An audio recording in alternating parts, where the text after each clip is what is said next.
الحمدللہ الحمدللہ حمدن کثیرا۔ اللہ تبارک و تعالی کا لاکھ لاکھ احسان ہے جس رب العالمین نے مجھے اور آپ کو اہل و سنت والجماعت کے ساتھ اپنا تعلق رکھنے کی توفیق عطا فرمائی ہے۔ اللہ مرتے دم تک مجھے اور آپ کو اہل و سنت والجماعت کے ساتھ اپنا تعلق رکھنے کی توفیق عطا فرمائے اور قیامت کے دن انہی کے ساتھ ہمارا حشر نصیب فرمائے۔ یہ دنیا، اس دنیا میں بہت سارے فتنے آ چکے ہیں اور آتے رہیں گے، اور بدقسمتی یہ ہے کہ ہم بھی اس زمانے پہ پیدا ہوئے جب فتنے ہی فتنے ہیں۔ بعض فتنے تو ایسے ہیں جن کا اسلام کے ساتھ ہی کوئی تعلق نہیں ہے، اور بعض فتنے ایسے ہیں جو گمراہ ہیں۔ بہرحال فتنہ فتنہ ہوتا ہے۔ فتنہ مرزائیت دیکھیے، میرے اور آپ کے آقا حضرت محمد رسول اللہ صلی اللہ علیہ وسلم کی ختم نبوت پر جنہوں نے ڈاکہ ڈالا، ایسی قوم بھی دنیا کے اندر موجود ہے، ایسے لوگ بھی دنیا میں موجود ہیں جو میرے اور آپ کے آقا صلی اللہ علیہ وسلم کے بعد بھی ذلی بروزی نبی مانتے ہیں، الیاذ باللہ۔ یاد رکھنا، اب قیامت کی صبح تک میرا اور آپ کا نبی حضرت محمد رسول اللہ صلی اللہ علیہ وسلم ہی نبی ہیں۔ آپ خاتم النبیین ہیں، آپ آخری نبی ہیں۔ اب آپ کے بعد کوئی نبی نہیں آئے گا۔ جو بھی نبی کا دعویٰ کرے وہ جھوٹا اور کذاب اور دجال تو ہو سکتا ہے مگر نبی نہیں ہو سکتا ہے۔ اور یہ لوگ مرزائی، قادیانی، جو اپنے آپ کو احمدی کہتے ہیں، اور میں مسلمانوں کو یہ پیغام دینا چاہتا ہوں، ان تک میں بات یہ پہنچانا چاہتا ہوں، مرزائیوں کو اور قادیانی کو کوئی حق نہیں ہے کہ وہ اپنے آپ کو احمدی کہیں۔ ہم محمد الرسول اللہ صلی اللہ علیہ وسلم کو ماننے والے، ہم ہی محمدی ہیں، ہم ہی احمدی ہیں۔ مرزائیوں کا یہ جملہ کہنا یہ ایسے ہے جیسے ایک بوتل ہو اور اس بوتل کے اندر شراب ڈالی ہو اور اوپر لیبل اچھا لگایا ہوا ہو۔ تو ایسے فتنوں سے، بالخصوص قادیانیوں سے، مرزائیوں سے اپنے آپ کو بچانا، اپنی نسل کو بچانا میری اور آپ کی ذمہ داری بنتی ہے۔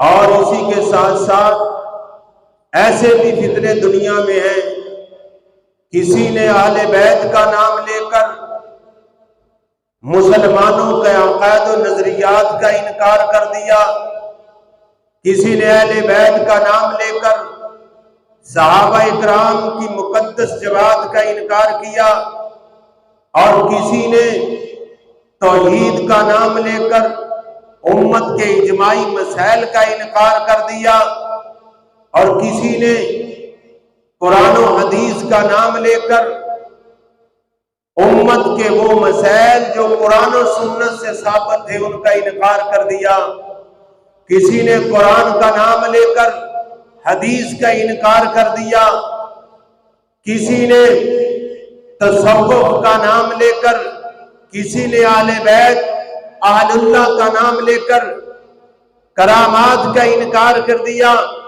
یہ سارے فتنے ایسے فتنے ہیں جن تمام فتنوں سے اپنے آپ کو بچانا اور اپنی اولاد کو بچانا میری اور آپ کی ذمہ داری بنتی ہے۔ اور ان فتنوں سے میں اور آپ اپنے آپ کو کیسے بچائیں گے؟ یاد رکھنا، جب تک میرا اور آپ کا تعلق علماء حق کے ساتھ وابستہ رہے گا، جب تک میرا اور آپ کا تعلق اہل اللہ کے ساتھ رہے گا، جب تک میرا اور آپ کا تعلق اللہ والوں کے ساتھ جڑتا رہے گا، دنیا کا کوئی فتنہ مجھے اور آپ کو گمراہ نہیں کر سکتا ہے، لیکن جب ہمارا تعلق علماء سے ٹوٹ جائے گا، اور علماء سے تعلق ٹوٹنے کی دو ہی وجہ ہوتی ہیں، اور گمراہی کی وہ پہلی سیڑھی ہوا کرتی ہے، نمبر 1 بدگمانی، نمبر 2 بدزبانی۔ پہلے لوگ علماء کے خلاف لوگوں کو بدگمانیاں پیدا کروائیں گے، کسی مولوی کے بارے میں، کسی عالم کے بارے میں بدگمانیاں پیدا ہوگی، وہ ایسا، وہ ایسا، وہ ایسا، یہ ایسا، بدگمانی۔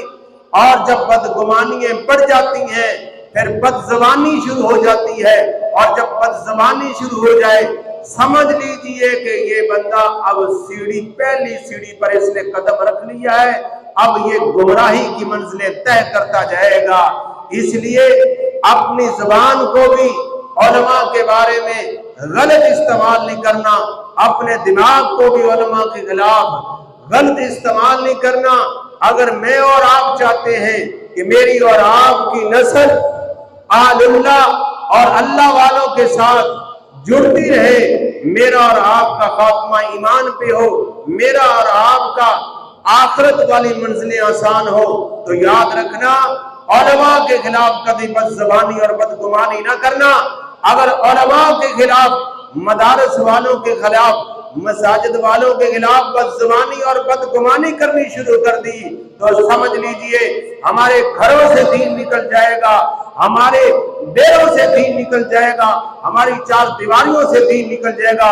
جب ہمارے گھروں سے دین نکل گیا، چار دیواریوں سے دین نکل گیا، سمجھ لو پھر گمراہی نے ہمارے گھروں میں ڈیرے ڈال لیے۔ جب گمراہی ہمارے گھروں میں آ جائے گی پھر کہاں ہمارے گھروں میں قال اللہ کی صدائیں آئیں گی، کہاں پھر قال رسول کی صدائیں آئیں گی، کہاں ہمارے گھروں سے ذکر و اذکار کی صدائیں آئیں گی، کہاں سے ہمارے گھروں کے اندر سے پھر درود شریف کی صدائیں آئیں گی۔ اس لیے یہ ساری بہاریں اس وقت آتی ہیں جب میرا اور آپ کا تعلق اللہ والوں کے ساتھ جڑ جاتا ہے۔ اللہ سے دعا ہے اللہ تبارک و تعالی مجھے اور آپ کو اہل سنت والجماعت کے ساتھ اپنا تعلق رکھنے کی توفیق عطا فرمائے، ان تمام فتنوں سے ہمیں اور ہماری اولاد کو محفوظ فرمائے۔ مرتے تک اللہ مجھے اور آپ کو اہل سنت والجماعت کے ساتھ رکھے، اور قیامت کے دن بھی ہمیں اللہ اہل سنت والجماعت کے ساتھ اٹھائے۔ وآخر دعوانا ان الحمدللہ رب العالمین۔